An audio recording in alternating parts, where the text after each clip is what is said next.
78 Sports TV here. Salute. Welcome to another episode of Game Dog Talk on a Thursday. Back in the building, we have the legendary Mr. Richard Garcia, Schoolboy. What's happening with you, man? How you doing? Hey, all good here. Welcome everybody. Salute. Yes, indeed. Indeed. Let me scroll up and see who we got in the building. Do a little roll All right. call. Let's see. Sir Kennels, what's up, man? Paris Jackson, what's up? Miami Snoopy 305, what it do, man? AJ, Doc Vano. Main event Mark, what's happening, man? Aladdin Saddam, salute. Boss Dog Kennels, what's up? Trey Brown in the building. Nitty G, salute. We got Mark Wonderland, salute. Fat Farm Ray. Vernon Stones. NE Los Angeles, Kennels, salute. Let's see what we got here. Kendrick Kennels in the building. What's up, man? What's that? Gregorius Bulldog, salute, man. Tasha Brooks, how you doing? Lopez Game Farms, what's up? Ryan in the building. Keith Young.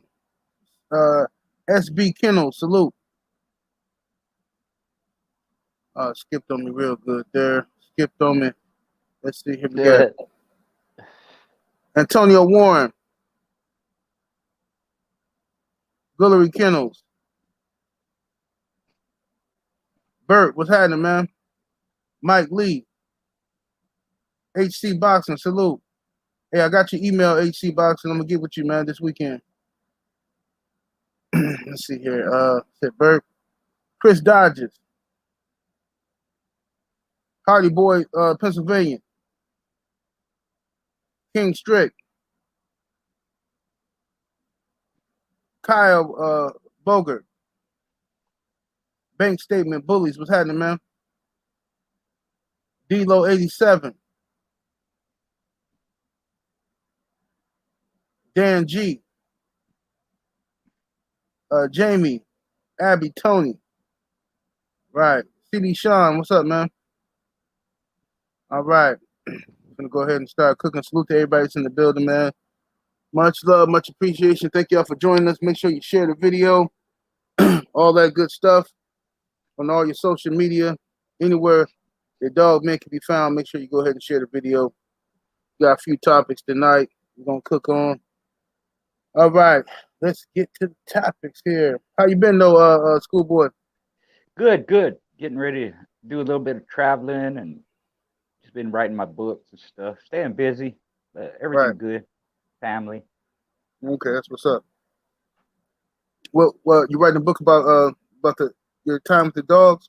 Yeah. Okay. This next one be mostly on other people's careers, other dogs, bloodlines. Then I'm gonna Right. do one on, I got a fiction one I'm doing too called The Handler, and then I'm gonna write a book, How to Breed the American Pit Bull Terrier. Okay. Okay. Those are the three I'm working on right now. Right. Yeah, Sounds always good. doing something, stay busy. Yeah, absolutely. That's what's up. All right. So the first topic we got here is the impact of the Dibo blood. What's your take on that? Uh, from your day and as a historian, what do you think the impact of the Dibo blood was on the American Pit Bull Terrier? Yeah, yeah. Well, that's a good topic. He became popular right away because not right away, but after he started producing, because he threw a lot of good dogs, and then on down the line, and I'll say most, not all, but most current dogs today have his blood in them. He was a prepotent sire, and he come from good dogs. The one thing Heinzel told me about the dogs in his ancestry is they weren't super ace dogs, but they had a penchant for staying in hole. They'd stay in hole for and we're talking about the past always, Right. that they would stay in hole for 30 minutes sometimes and just had that intensity and that ruggedness, and that's the one thing about them. Most of Right. the most good dogs, like most dogs in general, the crossed ones are the athletes. They made a lot of different breedings, and almost every breeding done with him, they got something out of it, and that's a sign of a prepotent sire. When you can Hmm. breed them to almost everything, and but they're in everybody's dogs, if not, maybe not tight, but he was also bred to the blood itself was also bred to almost everything, and it worked, still work today. Every famous dog man just about has some Daibo in it, either Right. breeding to him or second, third, fourth, fifth generation. It's got Daibo, but whether it's Black Widow, and you combine that with the Bullet blood, because at the time they were considered the two main stud dogs, even though Bullet wasn't as popular, and they're related anyways through Trahan's Rascal. They're half brothers. Right. So you know, uh, almost every famous or well-known or good producing family of dogs has him in it some way or another. You know, whether it's Eli or even Jocko. Uh, uh, even the Red Boy. It doesn't have that in it, but Cross, with the Daibo stuff, Right. it clicked. It just works. And Tudor was the man back in the day. And even though he wasn't the one doing all them dogs because he was too old, still he was making the breedings, and he had his proteges, Jimmy Wimberly and Danny Burton, Don Mayfield, Jim Usselton, Carr. A lot of people use that stuff, man. It was all over. They crossed it Right. with the Freddie Jones dogs out here in California, and it was used all over Oklahoma and you know Texas and Florida, and boomerang stuff, and just even up north. Petronelli's had Suvoy and a lot of different dogs up there. Right. You Right. know, uh, so it had a great impact at the time, and it's still felt today because, like I said, it's almost in everybody's dogs, whether it's line bred down from it or tight or crossed, out crossed. Yes, You know, indeed. I thought too that I agree with you. I think the Dival dogs. I mean, you can somewhere in the back of everybody's pedigree is that he's there yeah, somewhere. yeah, Um, you know, it was amazing when I do the research and stuff, and how that dog just became such a potent part of bulldog history. yeah, You know, yeah, um, so many different lines based off of him or with him in the pedigree. yeah, There's still some dogs now. There's some real tight dogs that I think there are probably some boomerang dogs out there now that's real tight. Been bred real tight, and they're like fucking like 34% Daibo, which is crazy yeah, for yeah. today's time. Yep, because that was, that's starting in the 50s, and Hmm. we're in, 2020s. So that's 70 years, Right, where right. it's still has an impact on the dogs, on the breed, in whole, Yes, you indeed. know. Yeah, See here. that, that's what So,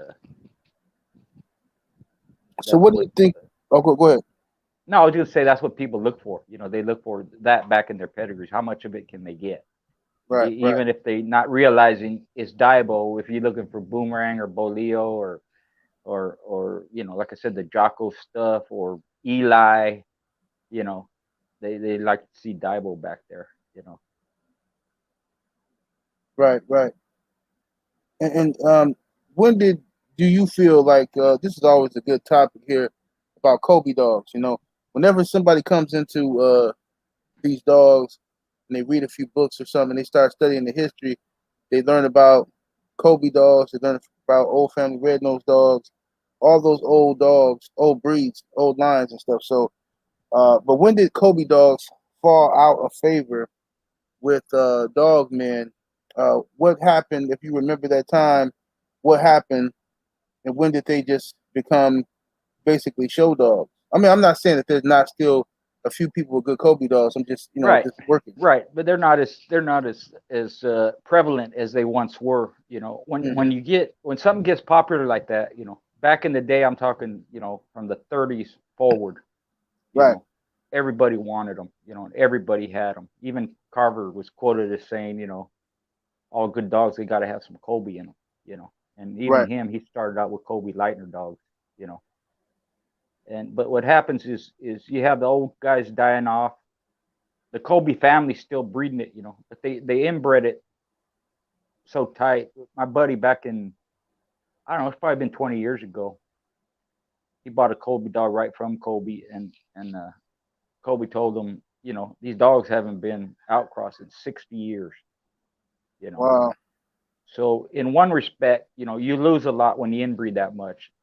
In another respect, you can take that stuff and cross it to almost anything, and you're going to get something, right, you know.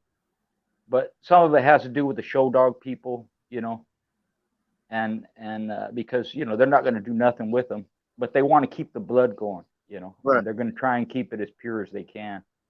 And that's the downfall of purity, is you lose a lot because you're inbreeding so much. So you're going to introduce bad traits, or they're just going to come along with the fact that when you inbreed, you start getting physical and mental defects, you know, right, right, and and going back to Daibo, that Daibo Kobe cross, they called it the old rugged cross because it's solid. That was Tudor's favorite cross to use. That was Heinzel's favorite cross to use, and a lot of people, other people, that was the favorite cross to use, Kobe Daibo. You know, and it's just over time, no matter what, you know, the name of a family is going to get lost. You know, you can have right, dogs bred down from it, and you're going to add crosses here, and you're going to make your own family of dogs. And they're not going to be Colby or Daibo dogs no more, but they're going to have that influence from the past. And if you know how to carry the traits forward, you don't really lose the blood. It's just the names change. You right, know, the breeder's names change, the dog's name change. But if you go back far enough, it could be heavily bred Colby. You know, and there's right, so many. Lapasset used it a lot. And if you believe the pet of Red Boy, it's in there heavy.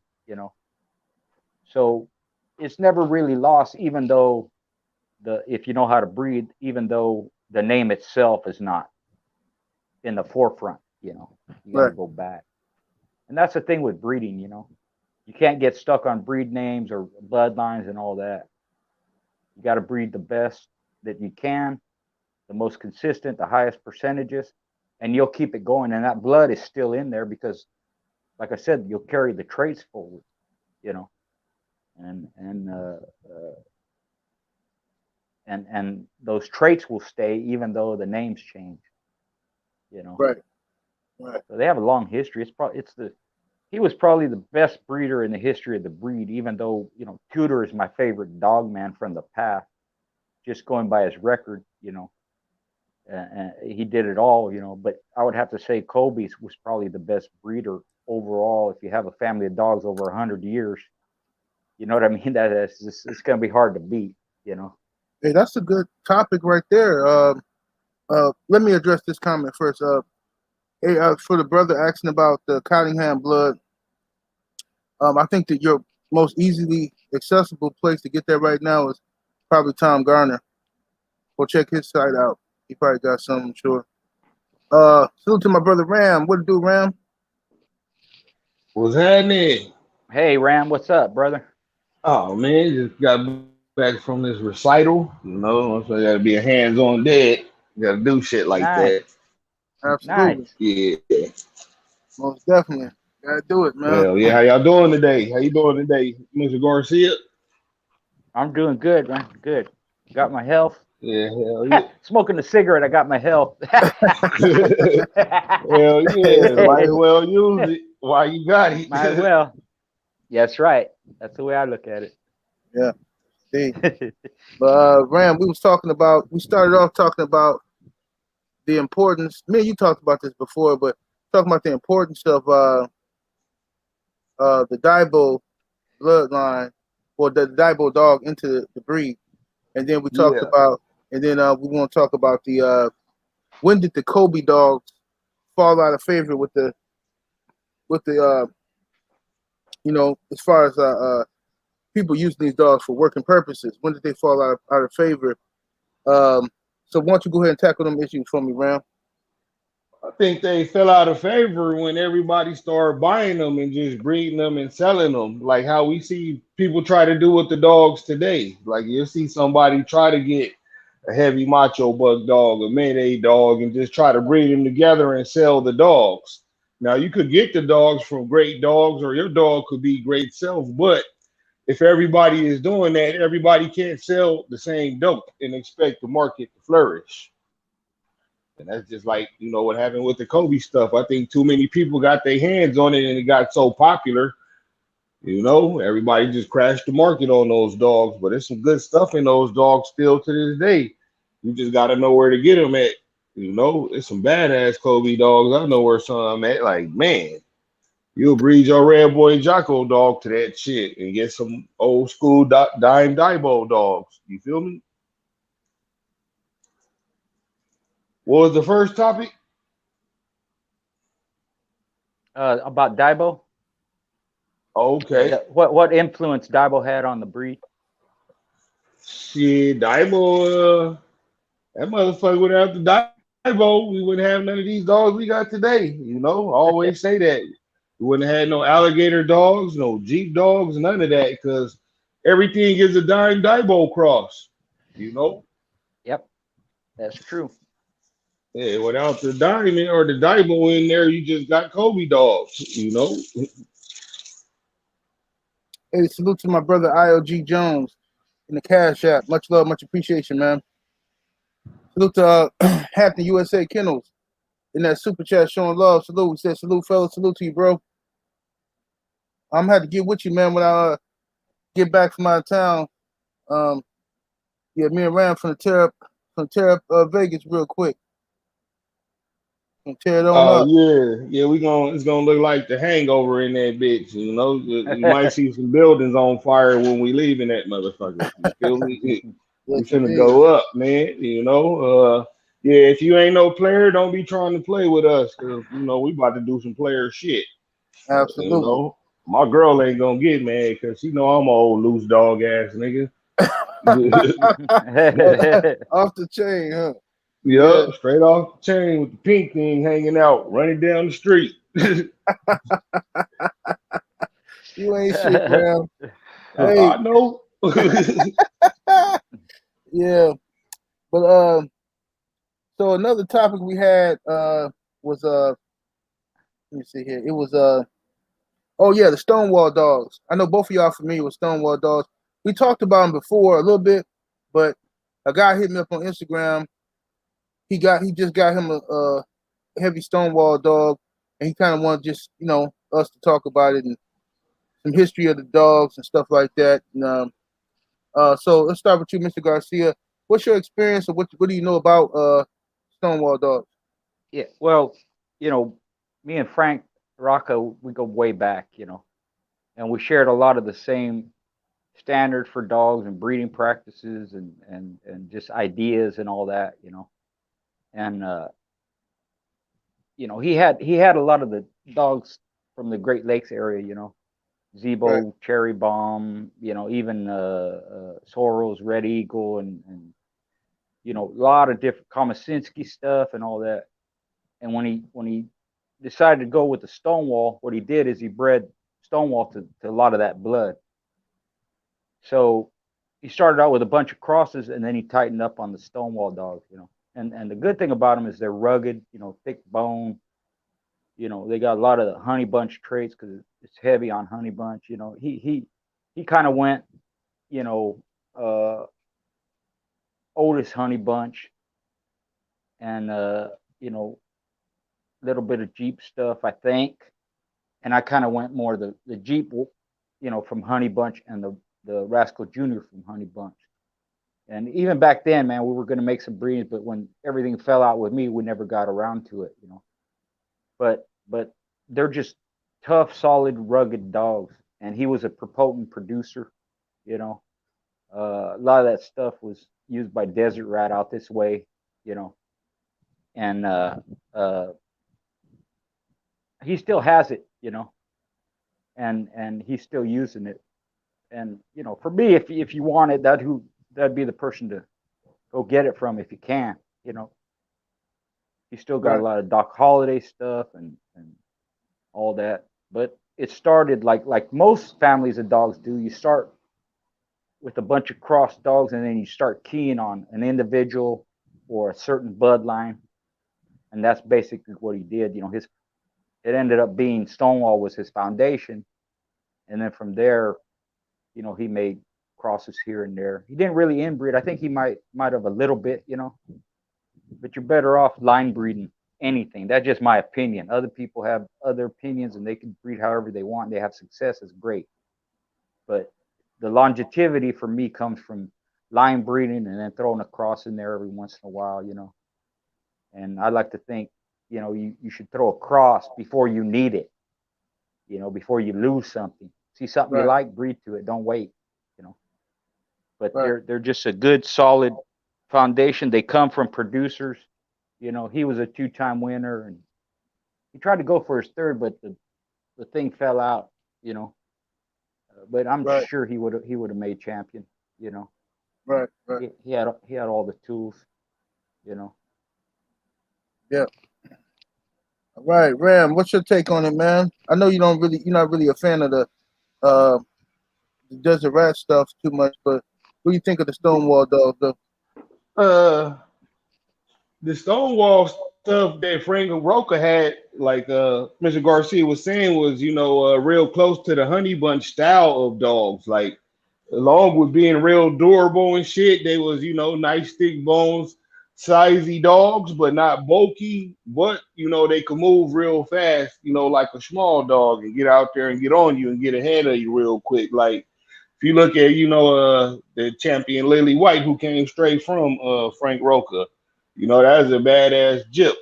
Now when Deseret got it, he kept the good, durable, strong traits, the good physical attributes, but he lost a lot of shit. Like his dogs, to me, didn't perform like the Frank Roca stuff did, even though it was heavy bred on Frank Roca stuff. He just seemed like his breeding program focused in on just zombie scratching, deep game. Yeah, he didn't really focus too much on ability, talent, none of the other shit that you would need. So even though Deseret had a lot of really good dogs, and got a lot of titles, he went through a lot of dogs. The Right. dogs that's out there is the good dogs, but the dogs that you didn't see, was ass. Like, god damn, this shit sucks. Right. Right. And it's not the Frank Roker stuff, I don't like. I just don't like Doc Holliday. I got my own personal issue with Doc Holliday. That's it. But Right. it's still good blood, though. I bred to it. We bred our Red Jack dog to some shit and got some decent quality dogs.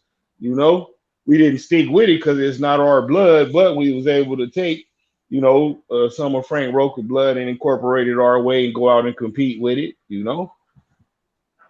Right. Right. Yeah, yeah. That's the Yeah, difference between being a breeder and someone who breeds dogs. You know, yeah, you got to exactly. have that. Yeah, yeah, yeah. Sometimes you get so impressed, like them dogs. You know, they're real intense.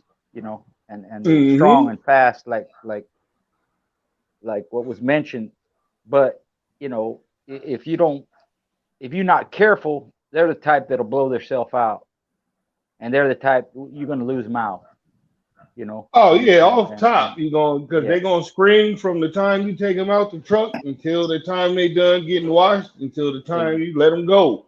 They scream exactly. and they fuck around being hold screaming. So yeah, they Yep, will burn themselves out. They real excited dogs, you yep, know. yep. So you got to know how to control that. And honestly, Roka's dogs, they ain't like that. They more calm. Yeah, that's He, crazy, right? yeah. But it's just like I said, it's just he's a breeder and he knows what he's doing. He knows his dogs and all that. He's even got them next to each other with nothing, in kennels, and they ain't hitting the kennel fence trying to get at each other. They're real calm and mellow. They could be kind of around other dogs and they don't go crazy. Yeah, But you they start, kind of could tell the difference, yeah, between exactly, this not the box, it's not the right. time to do that. It's There time to you just go. be a dog and kick it. Yeah, yeah, that's it. And when it's time to go, they'll go. But they have that intelligence. They know the difference. And I even had a little bit of that in my dog. Big Red was like that when he got older. He wouldn't mess with nothing. It was no challenge to him. But you could put him in an Yeah. empty box and he'd scream and he'd start screaming, looking for another dog, just with nothing there. So they Yep. understand that. But if you don't key on those individuals or you don't retain those traits, that old stuff's going to come back and they're going to start screaming, hollering, and doing all that. And sometimes it's good to see, but it has its place. You don't want them doing that from the time you take them out of the vehicle. By the time you get in there, a half hour gone by. You go walk them out and you wash them and all that, weigh them and wash them and all. They waste a lot of energy, man. You got to be careful with that. Yeah, and then you be thinking somebody didn't put the rubber dub on you. It's Yeah, like, no, your exactly. dog is fucking crazy as Yeah, fucking man. spent off a Yeah, lot of energy. yep, exactly. Didn't Yeah, put his Yeah, tooth into one thing yet, and he tired as fuck, breathing hard already. Like, yeah. already. Yeah, already. Yeah, yeah. yeah. All right, let's ask this question here. How young is too young? This is the question somebody wanted me to ask you, schoolboy. How young is too young when breeding, a female or a male? Well, generally, it's best to wait at the very least till they're a year and a half, 2 years old. You know, Hmm. if you're gonna, and I wouldn't say start breeding your dogs in a year and a half. I did it one time because I had like 3 or 4 generations of my blood, and I had 2 sisters. And I was gonna breed them. I had intentions to breed them, but I looked at them, I bred them, I tested them, then we showed them after that. That's a very rare case of doing that. You really have to know your dog, know your bloods. One became a 2-time winner, the other one was a champion. But I wouldn't advise it unless you really know what you're doing and what you're looking at and make sure the traits have been captured. But you see a lot of people doing it 6 months, a year old, year and they're too young. They're not developed. And back in the old days, the old ways that we used to do it, you ain't gonna test no dog before that. If you do, it's a rarity. But you want to check them first to make sure. Even the females, I did that. Some people don't, and there's cases all throughout history where they breed cold dogs or they breed untested dogs, curs and all that. That's all fine. People want to do that. I wasn't that way, you know. And it all comes from when you first start, you got a lot more dogs that quit that don't, and I got tired of having those types. So I wanted to make sure, male and female, that they were going to stay before I even bred them. But I wasn't the type where I would wait till their career is done, they're 5, 6 years old, before I started breeding them. I would breed them in their career, during Right, their career. People, guys don't like that. It's an old way of thinking, and I understand it. They don't like to do that to males because they might start acting funky, because they've been bred to females. So, right, but I never had that problem. When they're ready to breed, they got that mindset. When they're ready to go, they got that mindset. And you have to put that in the dog, whichever situation it is, you know. right, So, and one of the reasons I did that is because if I lost this dog, now I don't have nothing off of him. Whereas right. if I did lose him, at least, and it happened before, that champion Bill, he died after his third match, but I bred him right before I put him in keep, and Right. that was one of my best litters too. So, it's back and forth like that. But breeding dogs too young, you have these other things people say, you got to start breeding them so they get that in them. It's good for them and all that. And that I've never found that to be true. You know, if your dogs are healthy, you know, and they don't have any inherent problems like prolapse vagina or not taking, you know, pups to full term or killing their pups and all that, you know, they they come in heat regular, you know. Right. I see a lot of nowadays people saying, you know, my bitch hasn't come in heat. I don't know where that's coming from or why it happens. Maybe I was just lucky or whatever. But, you know, we had a lot of livestock, you know, every type you can think of. And we never had any problem with that, including my dogs coming in heat when they're supposed to. You know, I had one bitch that only came in heat once a year, and that happens too. Right. But pretty much throughout their life, whether I bred them or didn't, every 6 months they came in heat, you know. But breeding of too young has its downfalls. You know, they're immature mentally. That's where you can, you know, have, you know, bitches that kill their pups or eat their pups or do all this and that. You know, but it's inherent in most, you know, uh, uh, dogs, you know, to be good mothers. You know, that's part of Right. their nature. You know, but I would say 2 years old. You know, start if you breed them at 2 years old. Start.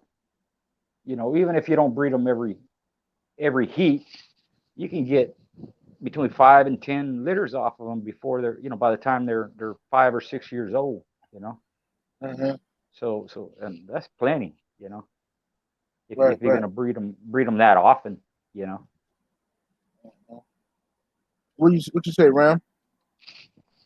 Man, I totally agree. You know, a lot of it's a famous story of Boudreaux breeding a 9-month-old dog, you know, after they go look at her in her first heat and all of that. And she turned out to be a good dog. But, you know, as famous as that story is, that's only one dog out of millions of dogs that have been produced Exactly. that have done that.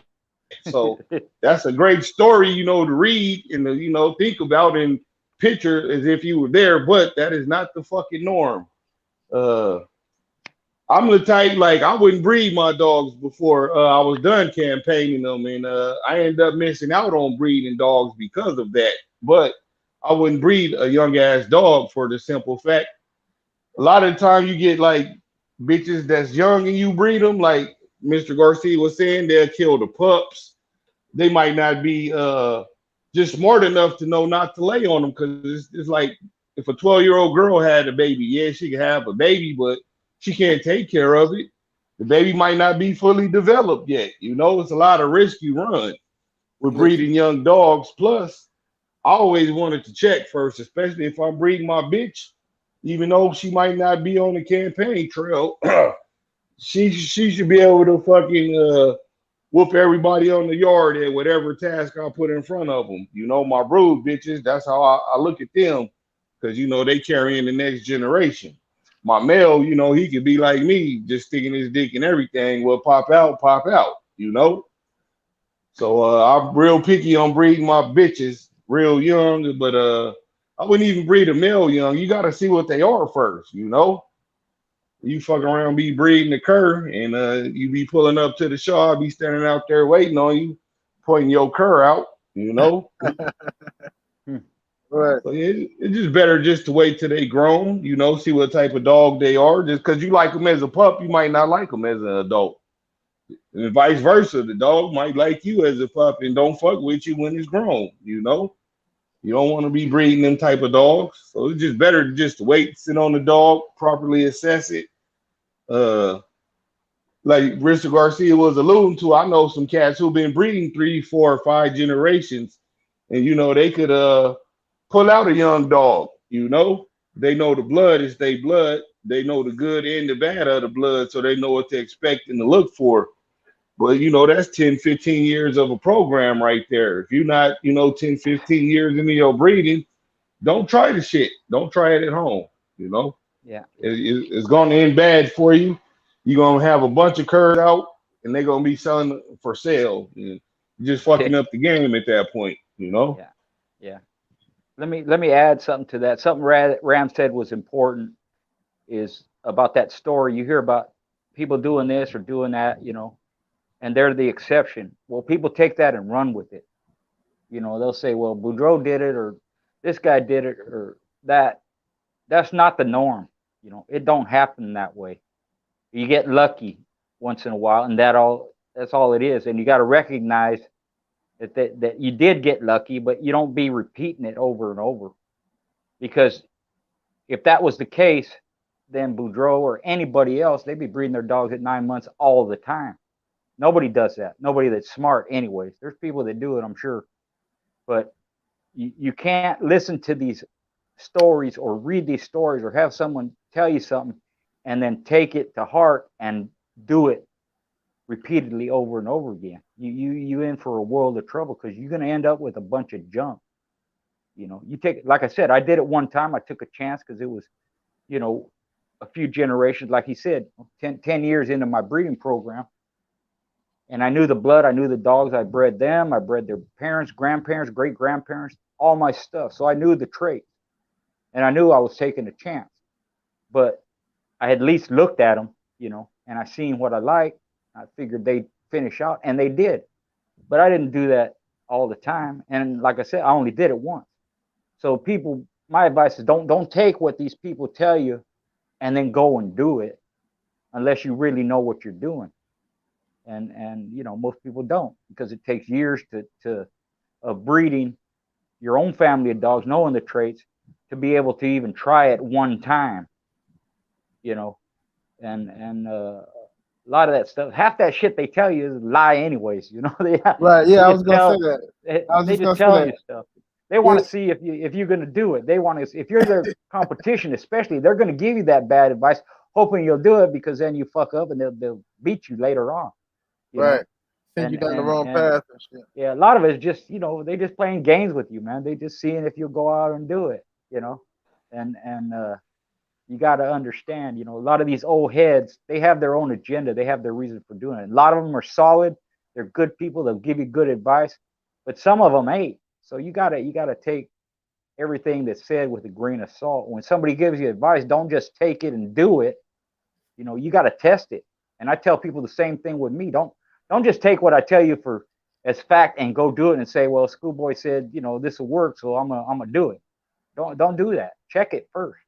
And I don't care if it's conditioning, breeding, feeding, anything. Test it. Try it out. It may not work for you, even though it worked for me. And I'm honest, but that don't mean I know everything, or everything that I'm gonna tell you will work for you. So just be careful when you listen to these old guys. Right. Salute to SBC Kennels in that super chat. Much love, much appreciation, man. Let me ask you this. Let me ask you this, Schoolboy, about because both of y'all said that we talked about not wanting to breed your male while he's campaigning. What do you think about frozen semen? Wouldn't frozen semen be a good idea for that? Yeah, that's that's something that wasn't available in the past. That's a good point. So yeah, if you want to do that, now I wouldn't advise people to take their 9-10 month old males, and start collecting them, but you could do it as they get older, even if you breed a dog, say, you got to give them a few months before you ever go and enter some competition, whether it's weight pool. That's just the old way of thinking, that it makes them weak or something. I don't know, but I just wouldn't advise it. Like, if one guy messaged me, he goes, man, I got a weight pool competition coming up, and I didn't breed my male, but I want to breed him. And he's already in keep for the weight pool competition. He had like 2 weeks to go or something for some show in Oklahoma or something. It was a confirmation show. And even on that, I said, man, don't even mess with it. It might affect him. You're already too far into the keep. Don't do that. It's just a weight pool. You can wait till he's done. Wait till the day after and then do it, or 2 days later. But I just kind of advise him, don't do none of that, because it's dogs are, we're all mammals, in that respect, and you don't want to do anything that's going to interfere with your conditioning. It might make them weak for a day or two, or 3 or whatever, you can't work them on those days, and it might screw up your program, you know. Right. So yeah. But that frozen semen idea, yeah, I guess that's a good idea. You'd have to check it out and try it and see how it works for you, you know. Gee. Man, I wish I would have been thinking along those lines, you know. I was on with the goddamn warrior weight type shit. Like, hell no, no pussy till you done. And you know, Always, you know. Yeah, yeah. always. But that's a I, good idea in case you don't make it back home with the dog, win or lose. You know, you still exactly. could carry those traits forward. So yeah, I would advise Yeah, doing that. yeah, yeah, yeah. Just That's wasn't available back then. You know, back in the day when it was available, people don't know this. There was only one place in the United States, in Texas, that did collecting frozen semen. So a lot of times when I hear these old dogs, well, they collected this and that, you know, I'm waiting for them to tell me that. You know, I had to go to Texas. I had to stay there a few days, get a motel, because you collect the dog one day, then you gotta wait, do it the next day. It ain't like now where you can take them all different kinds of places and do it. That was not available.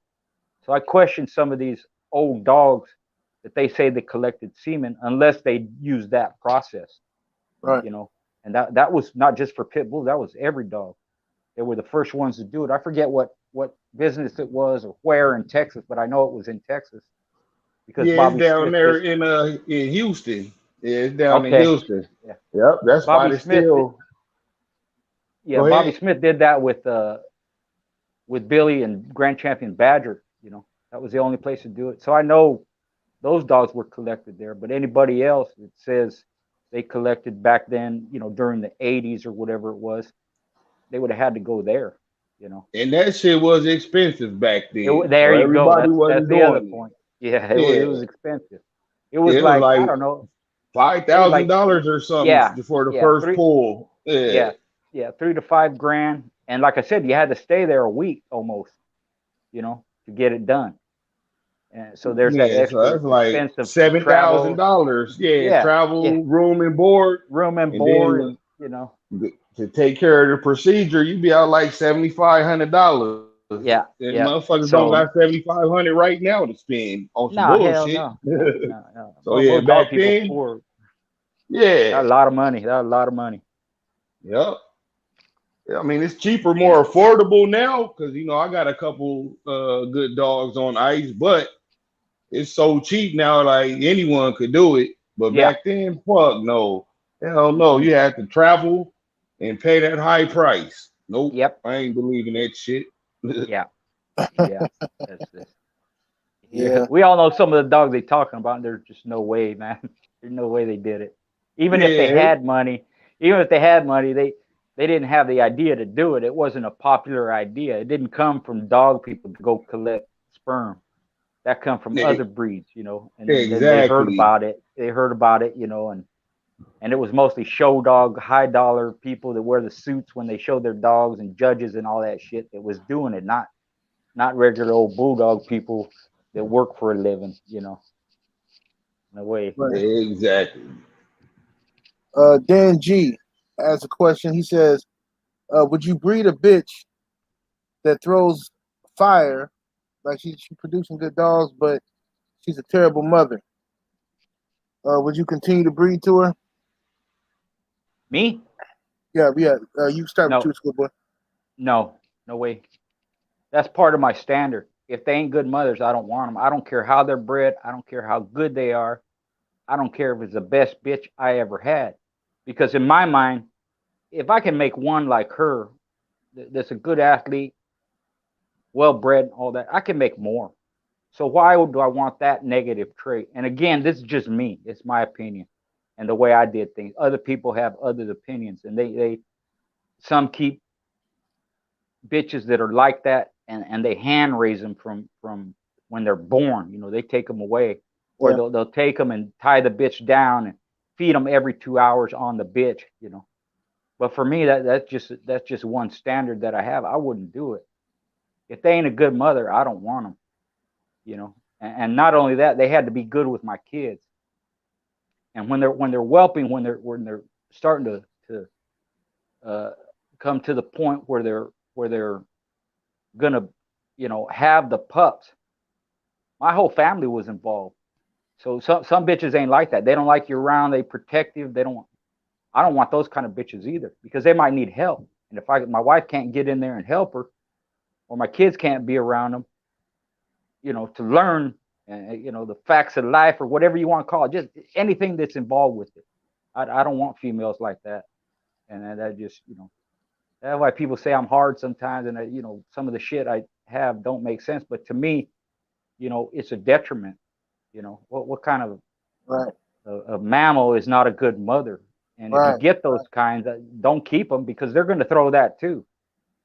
If we all accept that they can throw any trait, gameness from crooked tails to undershot to whatever it is, cold dogs, they can throw that trait too, being bad mothers. And it's just it's going to be a cycle that you're going to have to go through, and something you're going to have to deal with, and all that. It's a waste to me. So that was one of the first priorities with my females, is they had to be good mothers. And like Ram was saying, sometimes you don't use the females for whatever reason in competition, but they had to be. Sometimes you test them harder, because you ain't going to go out and see them in a show. Right. So you harder on them, because you want to make sure that foundation is there. And since they're the first influence on the pups, and they're the ones carrying the pups, I held them to a higher standard than I did my males. They were more important to me than a male was. And there's a lot more famous males than there are females, but any breeder knows, and I don't care if it's in game fowl or race horses or hound dogs, whatever, the female is the key to your whole breeding program. Absolutely. And the the stupidest dog I ever had in my life was a beautiful fool. This dog was a gorgeous, beautiful dog, conformation wise, but she was just a fucking idiot. And it's my fault, because the mother, I liked the mother. Mother was a good dog, but when I bred the mother, I saw that she was a bad mom. Okay? She was horrible. I mean, the first day she had the puppies, right, she leaves them. She gets up, walks away from them, refused to feed them. She's over in the corner somewhere, like, fuck these dogs. So I took some of them. Me and my wife bottle fed the puppies. And I would leave like 2 with her, kind of get her used to it, get her warmed up. She started killing dogs. I got rid of her the first day. I took her to the worst fucking dog man I knew. Said, get this bitch the fuck away from me, man. This fucking bitch. I hate to say that, but I did. I said, fuck this bitch. Fucking killing dogs and shit. You want me to feed you, but you don't want to fucking feed your puppies. Fuck you, bitch. Yeah. That's some of the things. And if you look at it, you want to make it easier, everything easier on you as you go along, So you don't want to be dealing with man biters and cold dogs and bitches that won't take care of their pups, You kind of want to get to the point where everything runs smooth, You don't have to worry about that bitch. She's going to take care of pups. She's a good mother, That's just one of the aspects. And you want to have consistency as you move forward, So a lot of times you might have to get rid of something that someone would consider good or top notch or whatever. That ain't the point as far as breeding goes. You want good, sound animals that are representative of their family, and being good mothers is part of that. This is a lot of hassle, man. You got to deal with that shit. And my wife, she's hand raised pups before. She make an excuse. Oh, their mother didn't take. That's not true. She just wanted a baby in the house. Yeah. Yeah. That's all it was. She's a mother instinctively. So even with the puppy, they'd lay next to her in bed. She'd have, the puppy get more attention from her than I did. Yeah. My wife always did that. Yeah, that's just the way she is. Right. My wife would take the runts whenever I have a litter. Yeah. She would always look at the smallest puppy, take that puppy, and claim it as her own and bottle feed it. It was like a personal challenge to her to make it the biggest, fattest puppy. Yeah, yeah. They say, oh, he's sickly, he's little, he needs help, whatever. Right. It just. Yeah. And she would feed the pups like that every 2 hours, just like a human baby, man. Mm-hmm. Every 2 hours, she'd wake up in the middle of the night, put the alarm on or whatever, just wake up on her own, feed them, boom, boom, boom, they'll bottle it. It's all right. They come out good dogs sometimes, them. Yeah. talking about real In good fact, dogs. one of them, my buddy was handling the dog. He conditioned to handle a dog, and he was losing, you know. And she was inside the house. Well, she come outside the house. She seen what was happening, and she started talking to the dog. And the dog, you can see his tail just go 100 miles an hour. You know, she Yeah, listened to him. She didn't listen to my buddy and the people that were on our side. You know, around side the box. They were saying, "Talk to him, man. You talk to him. He's listening to you." You know. I right, said, "Well, shit, that's his mama. That's why he's listening to her." You know. right, So it right. has some benefits to it too. You know. Yes, indeed. What you say, Ram? Would you breed a bitch that was a bad mother, but she threw out fire pups? Fuck no, I don't even fuck human bitches that's bad moms. I'm damn sure not finna keep a dog that's a bad mom. Shit. Fuck no. Fuck There no, I ain't doing it. you go. Right here. There you go. You know? Oh shit. Yeah. That shit is just like Mr. Garcia was saying, that shit is hard, man. Bottle feeding pups every 2 hours and shit. You got to go to work. Motherfucking your kids still be asleep, your girl sleep, so you gotta get your funky ass up 2 hours early to go feed them and shit. No, it's not worth it. Plus, like Mr. Garcia was saying, usually the motherfuckers throw that in this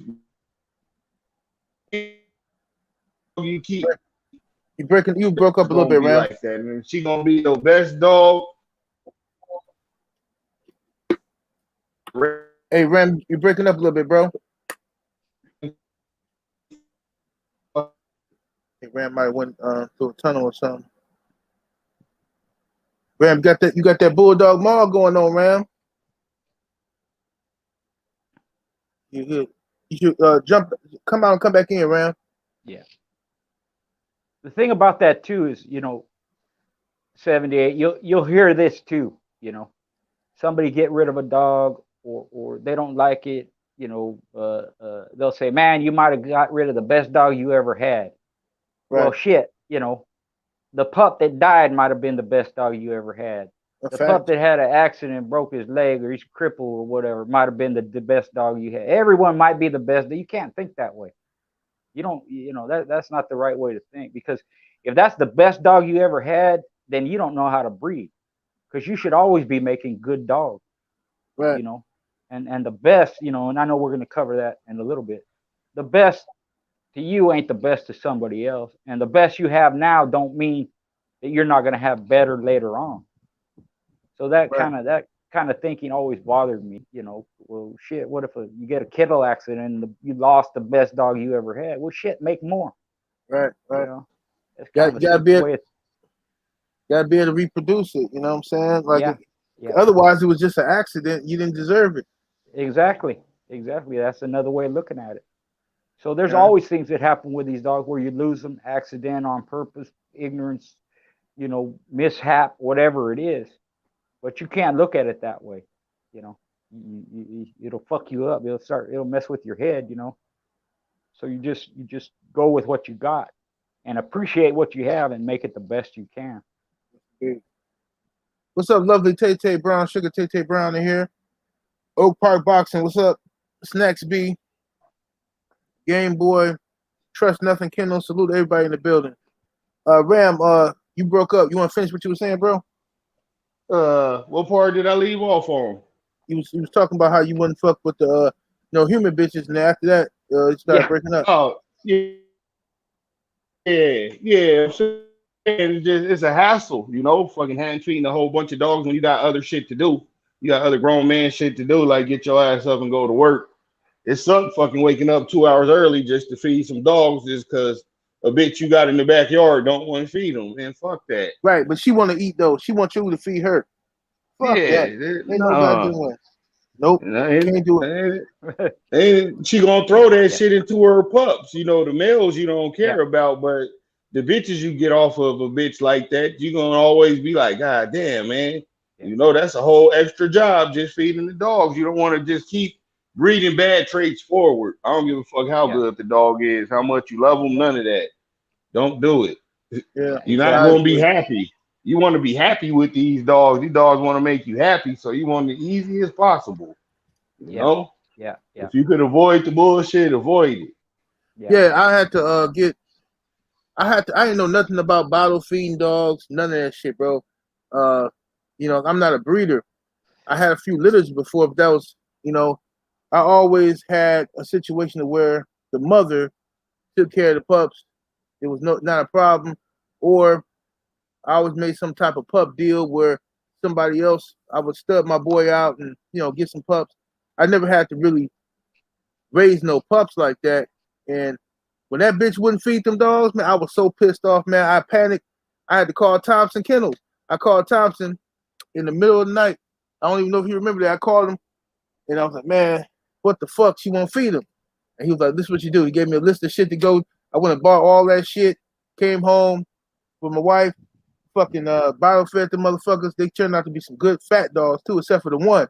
Just for my luck, the one I decided to keep was a stupid bitch. Stupid as fuck, man.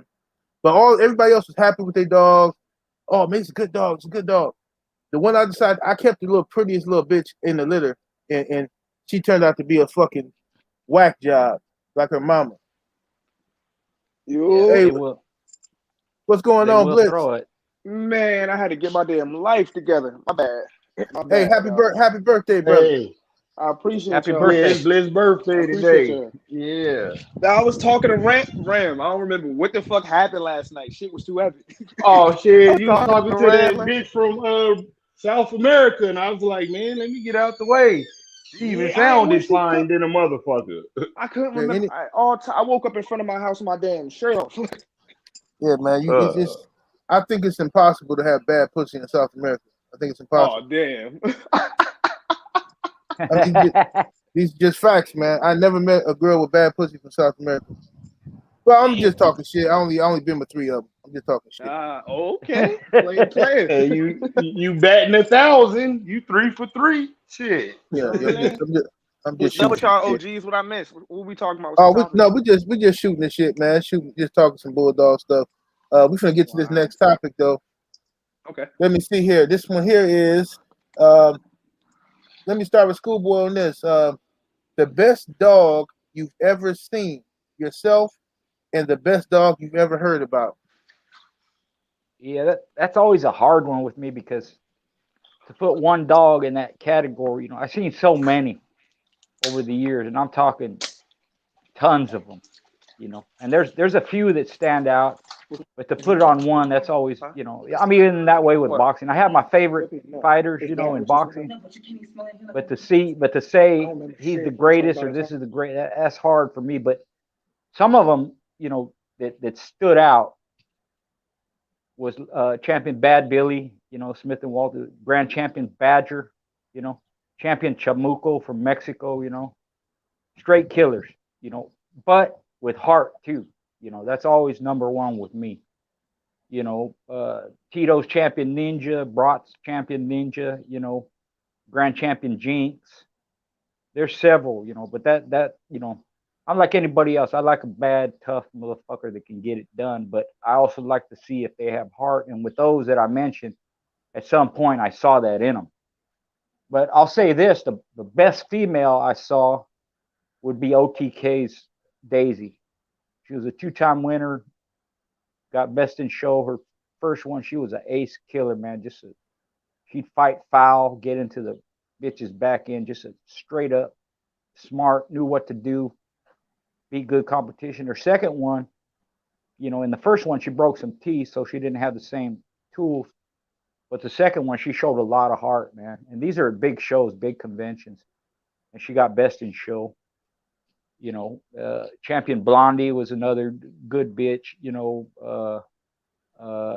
Champion Nikki. A lot of good ones. But with the females, it's kind of easier because you don't see so many of them, or I didn't, anyways. I saw a lot more males than females.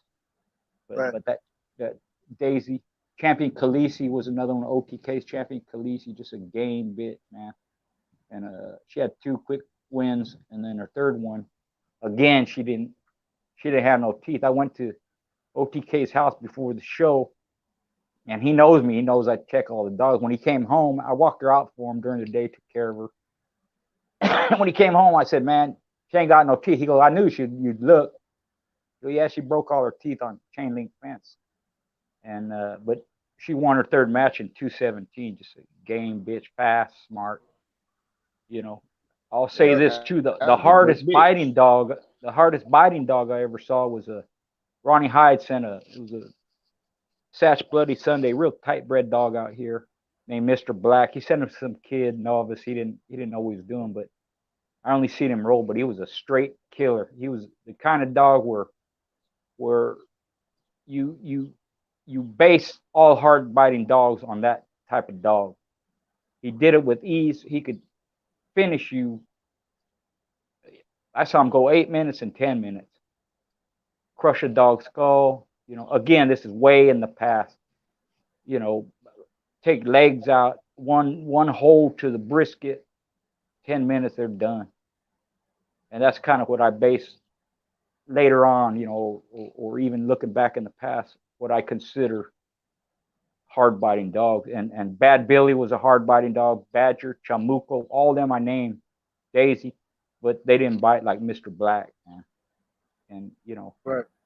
uh, I put a one-time winner on him, a Boyle's dog. I had good dog, man. 10 minutes done, just done. But you know, those are just some of them. You know, Chinaman too. You know, I put him up there. I see he was a killer, man. Right. But that Mr. Black could bite.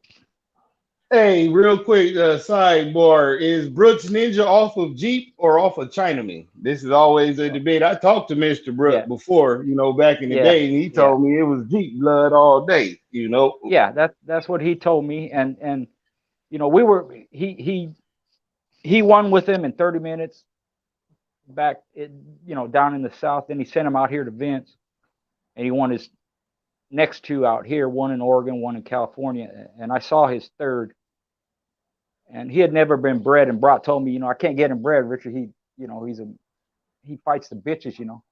I said, well, Donnie, you know me, man. I know how to do artificial insemination. I'll breed him. So we were the first ones to breed to him. And if you looked at him, and I have pictures of him, and some of the pictures you see online, he don't look like that, you know. For whatever reason, pictures don't always tell the truth. But the pictures I have, if you look at him, he looked like Jeep. He was just black. He got a roach back, just like Jeep. He's got the, you know, the drop to his forehead. He don't have a slope like a lot of Eli dogs have. So for me, and that's what Brat told me. He was off a Jeep, so that's what I took it. And he looked like a Jeep dog, just he was black. But also the stuff that's out there, you know, it don't make no sense. Some pedigrees have him off of Chinaman and Dottie. Some have him off of Chinaman and what was her name? It's another rascal bitch. I forgot, but they have different pedigrees on them. So I don't know. I go by what the breeder says. You know, Garrett signed off that he bred Jeep to Dottie, and that's the breeding. He's from the second breeding too. They repeated that breeding. The first one had CJ7 in it, and some other ones, Czar and other ones, but he was from a repeat breeding. Right. Before I go to Ram on this, Kyle asks, does anyone know of the Gator blood still exists? It depends on what you're talking about. There's so many people saying the word Gator. You talking about if you're talking about the Jeep, if you're talking about the Jeep stuff off of Tab and Irene, that stuff is still out here real good. If that's what you're talking about. Or the little gator stuff, with the Annie in it. There's a couple good gator dogs. Or it could be talking about alligator, the bloodline alligator himself. You got to be more Yeah. specific with that one. Yeah. Please don't be talking about gator mouth because that don't exist. Yeah. You got your gator mouth gully on your ass. Yeah. Man, if one more person come up to me talking about, hey man, I got some gator mouth, I'm like, okay, whatever. I don't know what the fuck that is, man. Yeah. Well, some of these people, they just take the dog's name, spell them phonetically, or the breeder or something. I seen Boudra spelled Boodra, and it's supposed to be Boudreaux, I think, or Cava, Cava, Cava, that's supposed to be Carver, I guess. But Yeah. yeah. That Trust Nothing yeah. Kennels asked about Champion Luther. Man, there's some good Luthers. Well, I'll say this from what I know. Some people might be more educated than I am on this. I know what some good Luther blood is, but you gotta cross it out though. You gotta put it with Which Luther is that? uh uh Rosemary brother. Bad Rosemary brother. The Oh, boil okay. stuff. The Oh, boil okay. stuff. I think that's Yeah. who you're talking about. Uh-huh. Again, there was another Luther grand champion, 7-time winner, I think. No, He was a not that one. Carver. He was a Carver bred dog. Let me see here. Trust Nothing Kennels back in that super chat salute says, would you what oh wait. Before we get to that, let me go to Ram. Ram, what's the best dog you've ever seen and the best dog you ever heard about? Man, that's fucking hard, bro. Fuck. Without just, saying my own shit. But I don't want to put nobody else on blast, 'cause I don't know if they still active or not. So I just say, I don't know. I have some badass dogs though, man. Like my best bitch I ever seen was, a bitch I bred down from my Coca-Cola stuff when I was playing with that. I take a fucking yard full of them dogs right now and get rid of all the shit I got. And I got some good shit right now. I was still fucking kick them bitches out to get a yard full of them back.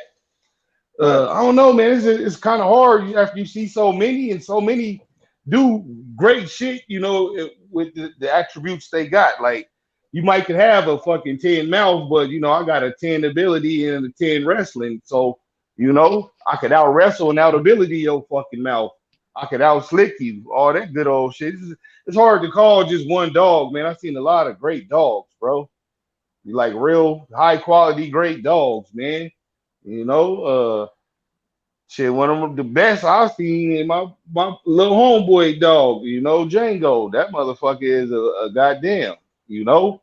When he was out there doing this thing, he was the shit. For as little as he was, like the motherfucker put that clamp down on a hog and that motherfucker done. It Right. just I don't know. That's kind of a loaded question because there's so many dogs come to mind. Like to me, Yantis was a great dog, Or but like, people okay, hate put it this way. Ropey. I put it this way, that one dog that you saw, it could be just the mouth, it could be the pure gameness of the dog. That one dog that you saw, you said, "What the fuck?" The dog that made you say, "What the fuck?" Red Jack. That motherfucker had a terrible mouth. He had one of them like the Mr. Black that schoolboy was talking about. As soon as he put it on you, you ain't using it no more. Devastating, phenomenal, goddamn. If I could rate it higher than a 10, I would on his mouth. He was just one track minded, one gear, you know, no slickness about him at all. But Right. yeah, he was a devastating dog, man, when it came to laying that ivory down. Like, god damn, that shit was impressive to see. Like, that's one of them once in a lifetime mouths. Yeah. Like when Yeah. people say real mouth, that was real mouth. Yeah. I saw a dog before back in the day when I was younger. I don't want to say the dog name, but I saw him when I was younger. Um, and it was like a roll. It was a roll. It wasn't even a real contest, but the guy who owned the dog changed the dog's name because he was so devastated. He changed the dog's name. This fucking dog, man. Never. I still to this day have never seen a dog with this much strategy and this much mouth. But the dog crippled other dogs within minutes. He crippled them. He went same moves. He just crippled the motherfuckers, man. Like you can hear, like you ever fed dogs like chicken leg quarters and you hear the crunch, crunch, crunch. Like that's what happened to Bone. Like he crunching on this shit. He's eating it. He's literally eating. He's not even worried about what's happening to him. He's eating. You know what I mean? Like a cannibal or some shit. You know what I'm Yeah. saying? Savage ass dog. You know what I mean? Yeah. Yeah. That shit almost got me out of dog seeing that shit as a kid. I Yeah. said, this is disgusting. The Yeah. fuck is Yeah. this shit? You know? Yeah. But yeah, savage. Yeah. But I had a go ahead. couple of cannibals. One was a son of Big Red named Alex, and the other was actually a son of that ninja named Bo. and they would literally devour them. And it's something to see, but it don't happen too often. Yeah. You know, that's Hey, both it's of those definitely was Jeep dogs, right? Because I had some Jeep stuff, yeah, down off of the cash they were. dog that would do that. Yeah, they were. Yeah, that A lot of the Eli motherfucker dog, down a lot you of the and eat Eli you. dogs. Yeah, yeah, they do. The first time I was real young and we went to visit Don Mayfield, right?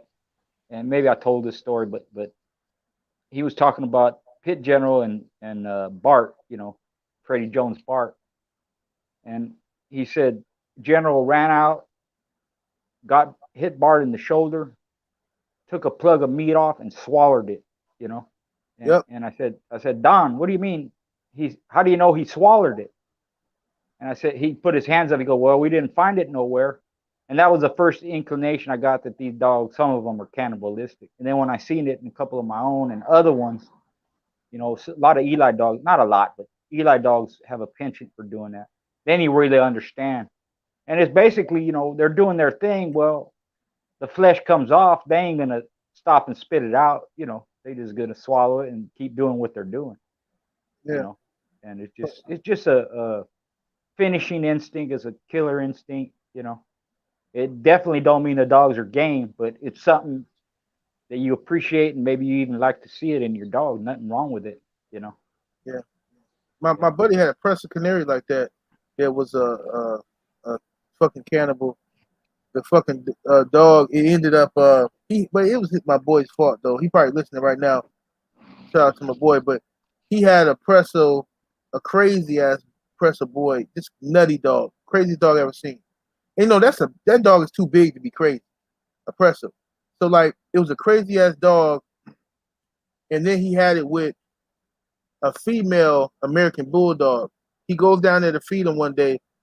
The female American Bulldog is dead, and her stomach is empty. Like the motherfucking Presa just ate her. Yeah. Ate her like she was a fucking, like he's a lion and she's just some fucking zebra or some shit. Yeah. They look at Man, it he as was prey, I hungry. He guess. fed himself. You Mm-hmm. taking too long with that Yeah. food bowl. Watch that food bowl next time. You might have two dogs when you come down there. Yeah. Yeah. No doubt. It No happens doubt. so rare though. It's rare you get a cannibal. Like I only had Yeah, it two is. out of all Yeah. the 100 or some dogs I've had. Like yeah, Yeah. you'll get a Yeah. dead game dog before you'll get a cannibal these days. You feel me? Yeah. Pretty much. Yeah. Yeah. Let me go to Trust Nothing Kennels in that super chat. Salute to your family. Appreciate you. He says, would y'all take gameness or mouth or hard mouth dog? Mouth doesn't define gameness. What's y'all thoughts? Yeah, we talked about this actually, I think last week actually. But we can go over it again if you want to. Schoolboy, what's your thoughts on that? Yeah. Yeah. Well, the thing is sometimes the topics seem repetitive, but in my mind, I'm always thinking, well, there's always new people coming along. They don't hear the stories, so Right. they can be repetitive, but there's nothing wrong with asking them over and over again. At least with me, some people, they get tired of it. I don't, because I understand that not everybody gets all the information, Right. and they haven't heard it before. But for me, the standard of the breed is gameness. And for me, it ain't the type that lay around and get beat up or they're dumb, or that ain't gameness to me. A game dog fights. He's always busy, always in hole, always looking to finish his opponent. They take the punishment and they don't care about it. It's not that they don't feel it, they just ignore it. But it ain't what some people's interpretation of gameness is. It ain't just getting beat up and all that. They have to have intent that goes along with it. And since the in my mind, I want both, and you can have both, and there's no reason not to have both. But it's easier to breed for any other trait, just about, or I'll say any other trait, than it is for gameness, because it's such a hard trait to get and it's hard to retain. Because even though there's been, over the years, there's been maybe thousands, tens or hundreds of thousands of game dogs that have proven it, there's millions that ain't. It's always leans more to the curse side, Right. That will come out first. So if I had my druthers, always gameness. But like I said, I'm looking for both. Not just that, all the traits. You want good air, you want ability, you want athleticism, you want smarts, intelligence, good balance. Wrestling ability, all that. You're not always going to have it all in all your dogs. You might only have one or two that have what you would call everything.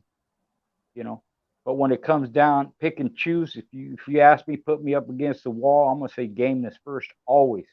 Because if you look at it this way, and this is kind of from PDK, he used to say this back in the day. If you don't have gameness, all them other traits don't mean shit. It doesn't matter. They're gonna quit. Yeah. They could be, good athlete, tough, fat, all that stuff. But if they occurred, all that shit don't matter. That's why gameness is so important, and it's the one trait, like I said, it's the hardest to get and keep. So I think in people's mind, they think a game dog, he's dumb, he just gets beats up. That ain't no game dog. That's junk. Who wants that? What kind of game dog is that? Yeah, I'm that's not just saying they don't game have their club. place.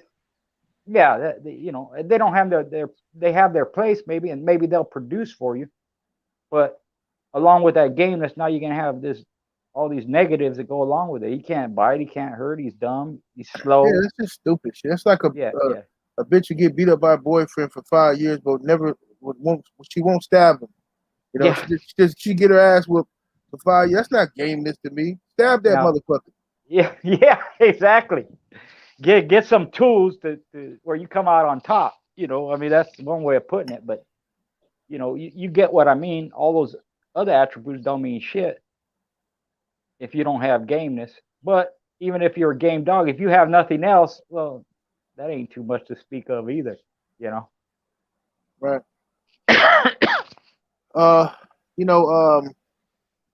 I think before I go to Ram, I'm gonna say I think a devastating mouth, a hard mouth dog can cover up the fact that he's not game. If they're lucky enough to put that knockout blow on the hog or something like that real quick, they can do that, But eventually, in this game, you're gonna run into a fucking hog that is gonna give you some work, and you're gonna have to prove that you're game. We saw Mike Tyson. That's my favorite fighter of all time, Mike Tyson. I saw him intimidate everybody. I saw him knock people out. You know what I'm saying? Just devastating. And when somebody stood up to him, I saw him. Can you hear me? Cool boy. Yeah, sorry, it's a stupid phone, man. Oh, it's all good. Somebody tried to call you, probably. Yeah. They should know I'm busy. Sorry about that. No, it's all good. No, I said my favorite fighter of all time, Mike Tyson. I saw him knock out everybody, devastate everything, and but whenever somebody stood up to him, he curred out. I saw him curl out too many times, you know what I'm saying? Now, that's heartbreaking. You don't want to admit that shit, but he's fucking curve. He a hard biting curve. You know what I'm saying? Yeah. I'm not saying I could whoop his ass, but he's a hard biting curve. That. You're right. It's just an observation. All his, as talented he was, hard hitter and all that. Not even a big heavyweight. All his losses are by KO. So that's something to say for that. And with dogs, you see the same thing. I saw a 5-time winner, little bitch, badass bitch. She never went over 25 minutes, and when I saw her, she won in 15 minutes. But in her 6th match, she quit. That happens a lot. A lot of them hard-biting dogs, they get in there, they're on top. And when it starts to go the other way, they run away or walk away or jump out. You don't see it until you put them under some kind of pressure. And sometimes it's not even that they're getting hurt or beat up. They're just frustrated. They can't get over their opponent. I think they realize their opponent ain't going to quit, so they do. Right. And that the thing is, you don't even get a chance to really see it nowadays, because nowadays most people are 3 and out. You know what I'm saying? Yeah. If they get 3, fuck that. We're retiring the stud. You know what I'm saying? Yeah. And you'll never know that this motherfucker got stopped in a roll in the backyard or some shit. You know what I'm saying? Yeah. Yeah. Ram will tell They you accept. about that kind of shit. Oh, go ahead though. No, I was gonna say you're right. That and they ain't gonna tell you they quit. They just gonna go on that record. The a true dog man. All that stuff matters to them. Not just winning and not just having a bad athlete that can, has a lot of ability. They want to see it at some point. They have to see it. And sometimes you don't.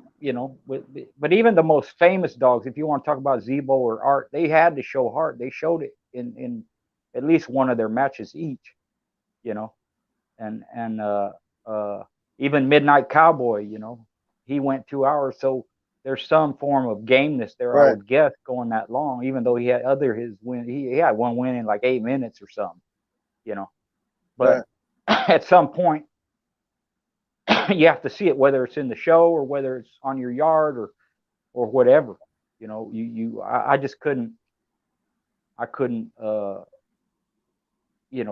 Live with the fact that I don't know. It's a mystery to me. I'm gonna find out one way or the other. Yeah. Yeah.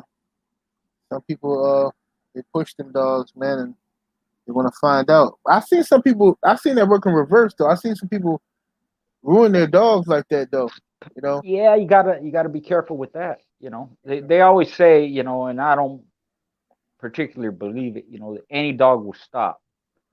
Most of them will. But there's some that haven't. And that's all you can go by. They'll say, well, under these conditions, well, that don't matter. He wasn't under those conditions. He's not here no more. He proved himself. That's all you can go by. So there's that. You can, an old dog guy, Mexican Dan used to say, schoolboy, I can stop any dog if I put 10 dogs on them.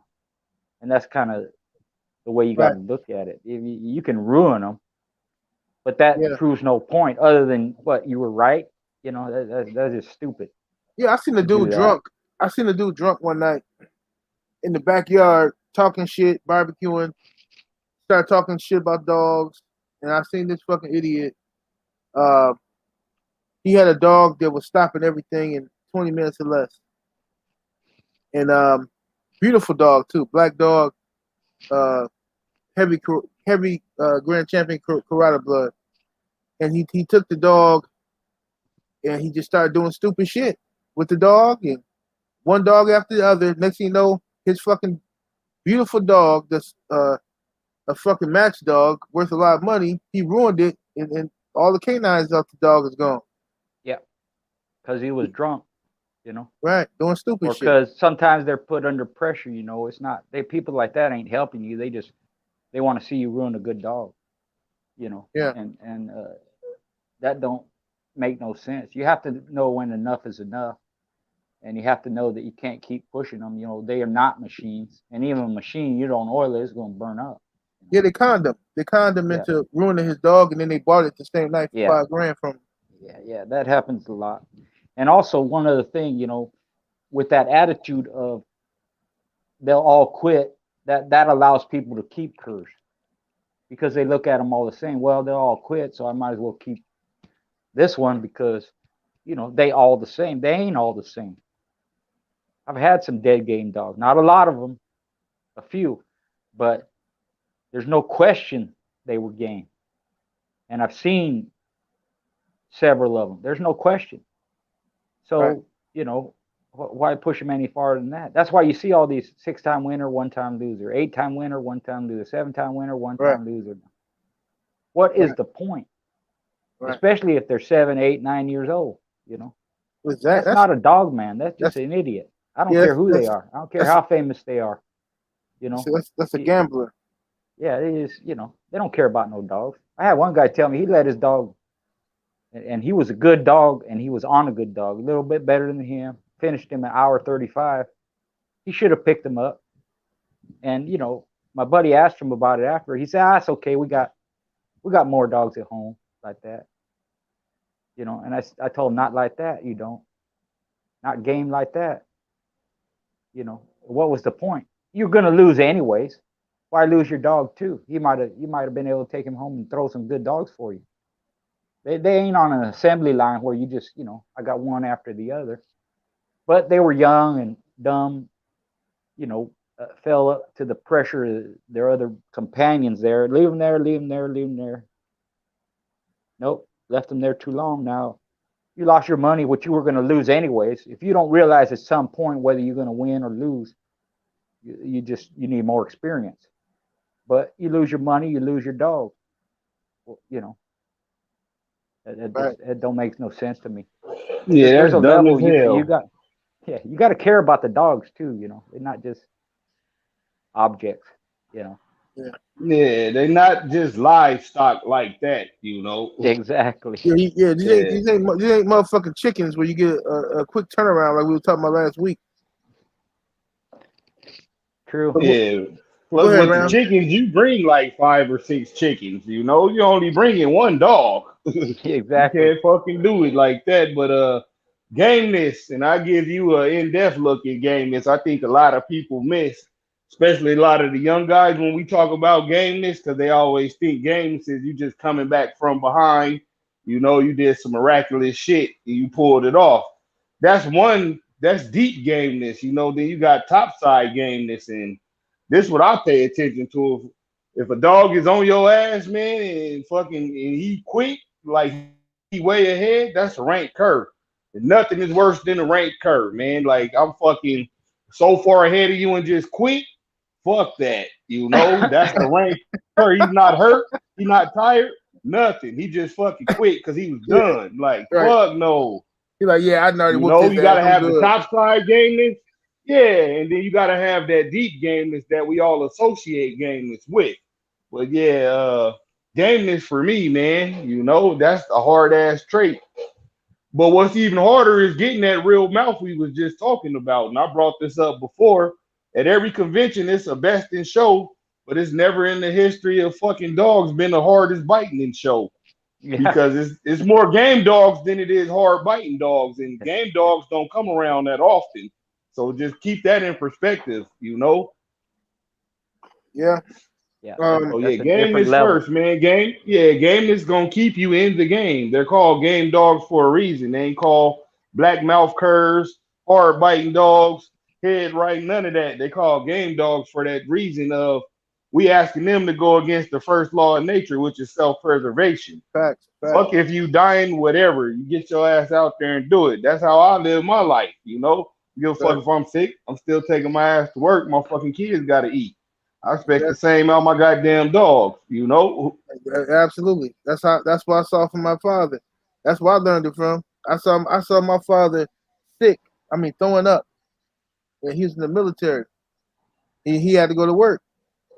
He had to go. He'd throw up, diarrhea, everything. He'd get his ass up, go to work until they sent him home. You know what I'm saying? That's why. Yep. I saw shit like that. I never saw him like, I'm just gonna chill today, like these motherfuckers be doing today and shit. I'm gonna chill, hang that's out. the way I was brought up too, man. The first time I went to work, my dad I was 8 years old. My brother was 12. He took us out to the field where they're picking tomatoes, grabbed a couple of buckets, threw them on the ground, said, get to work. That was my introduction to work.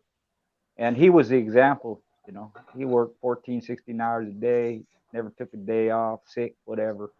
If he's sick, he'd drink some aspirin and a beer and he'd be good, and get out there. Right. Put some dirt on it. You know. Go take a nap. You feel like old school. Yeah, exactly. And he was family oriented. It was all about his kids. He got to feed his family, take care of his family, need a roof over their head, this and that. And with game dogs, it's not that they don't feel all that or understand it or get frustrated, all that. They just ignore it. And like Ram said, they don't have self-preservation. They don't have the instinct of survival. We've bred that out of them. It's a man-made product, just like all domestic animals are. They have a purpose, and that's been all bred out of them. Some to a greater degree, some to a lesser degree, but it's that instinct. That's what we call gameness. Yes, indeed. Kyle was talking about. He said he was talking about alligator when he talked about gator. He's talking about alligator bloodline. Yeah, there's plenty of that stuff around, man. It's some real good ones too. I've never been a fan, really, Well, I used to not be a fan of alligator blood because the person I knew who had some had a yard full of them. Uh, I used to go upside his head. Used to smack the shit out of him. He was garbage dogs, man, garbage. But I went and got out of my local area and got my ass kicked. So there's a lot of there's some good dogs out there, alligator blood. Trust Yeah, it's me, good still ones out around, there. I'm sure. No, and I'll give you a hint, cause I got some of that shit, man. I got one dog, alligator cross, and just put some pretty red boy on it. Keep all the puppies and go through them.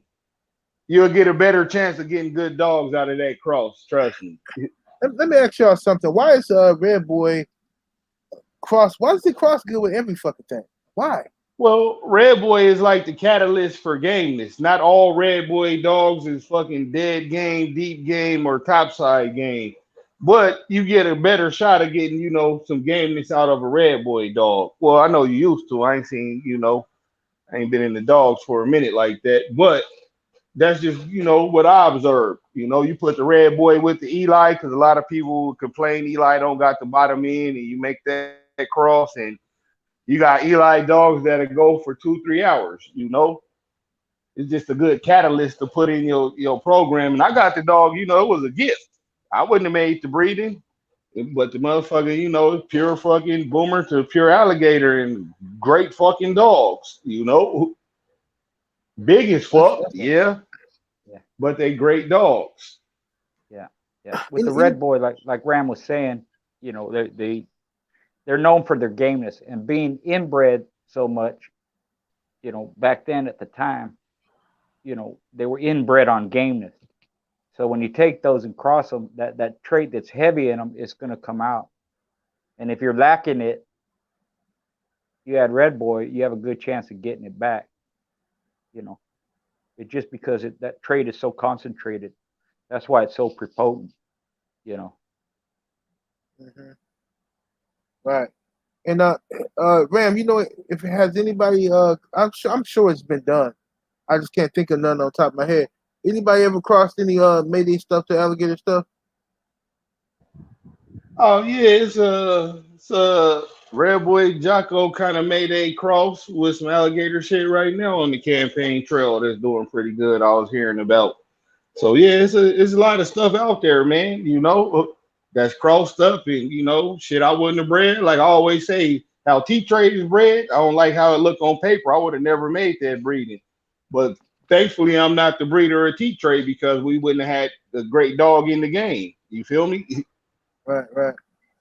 Yeah. Yeah, I've been hearing a lot of stuff about T-Trade. I never had nothing off of him or nothing like that, but I hear mixed reviews and stuff like that so far. But um, Yeah. yeah, it's a funny bred dog. You know what I'm saying? It worked. It worked. You know what I'm saying? But it's like Yeah. a lot of people trying to figure out what to take him back to. Yeah, I know Yeah. he been With doing the good being bred to the whisper stuff. That was Okay. probably been a pretty good one. I ain't seen none of them dogs per se personally, but I ain't heard nothing too bad about them other than the average motherfucker getting them young and ruining them. You know, Anybody could fuck up a good dog, so you really can't count that. You gotta put that mark on the motherfucker who own the dogs and handle it and condition them at that point. You Hey, know, yeah. people. Yeah. I was laughing because when you said "fuck up a good dog," uh, I was looking at some puppies and the breeder. Shout out to him. I ain't gonna say his name, but he was like hell bent on telling me don't fuck this dog up like this. Just don't fuck it up, man. Just wait, be patient. Please don't fuck this dog up, man. Okay, I'll keep it myself if you're gonna fuck it up. Just don't do it. He was so adamant about it. I'm like, man, I'm good. I'm not gonna fuck this dog up, man. I'm not even doing shit with the dogs. I'm straight. But he just didn't want his dogs. That's a guy who loves his dogs though. He didn't want his dogs to get fucked up. You know what I mean? Yeah. Yeah. Well, on going on that, we have to understand going back to the beginning. What makes the pit bull up is an English and Irish cross mostly. That's the development of the American pit bull terrier, right? So through the years, those crosses are made up over and over and over again. In fact, the best dogs are going to be not a straight English dog, not a straight Irish dog, but the mix of the both. And that's been done through the years. So even in today's time, like you're saying, you breed alligator, red boy, or something, whatever, Jocko, Mayday to alligator or whatever. The names are different, but those techniques are the same. Those crosses are the same.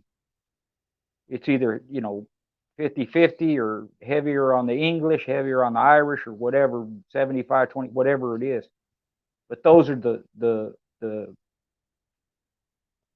those are what made up the breed, and those crossing them like that or breeding them together like that, regardless of what the name it is, if you go back far enough, you're going to see that's all it is.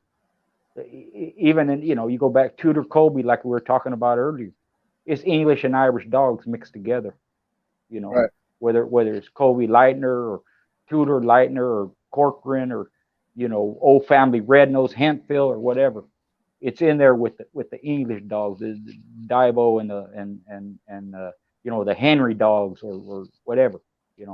They're doing the same thing today, whether they realize it or not, but they're making those same crosses. Tudor Colby, Lightner Colby, Ed Crenshaw, Carver, Eli Carver, Jocko Red Boy, Jeep Red Boy, whatever. Same shit. Because they all go back to the same dog, which were very few, back in the day. So that's just a little bit of history there. Absolutely. All right.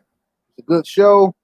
I want to thank everybody for joining us. Make sure y'all smash that like button, man, and share this video when it's over in all of your game dog forums and anywhere you can find dog, man. Share this video like y'all been doing every week. We appreciate it. Thank you to Mr. Richard Garcia, Schoolboy, for joining us this week. And always salute to my brother Ram. Want to give a disclaimer, Ram? Yeah, man, none of this shit is intended or should be used for any illegal purposes. If you coming over here to get that illegal shit, you at the wrong motherfucking spot. We passing out dick meat sandwiches and dick to your bitch. So all we got over here is some good game dog talk, man. Other than that, what up, Bank Statement, M-Line, AJ, slow ass Brandon Blue. I see you way back there in the back. That slow ass shit you driving. All the other homies, I can't really see the chat right now, man, but I fuck with y'all. I ain't be trying to ignore y'all or nothing, but on StreamYard, it ain't like when you looking at it on YouTube. I can only scroll back up so far and shit. But I fuck with y'all, man, like y'all fuck with me. Appreciate the love. It's always a pleasure. Mr. Garcia coming through, blessing us with the game. Shit, I'm out. Thank All you. right. All Salute right. to everybody. Thanks for having me on the show again, and we'll do this again soon. Absolutely. Peace. All right. Peace.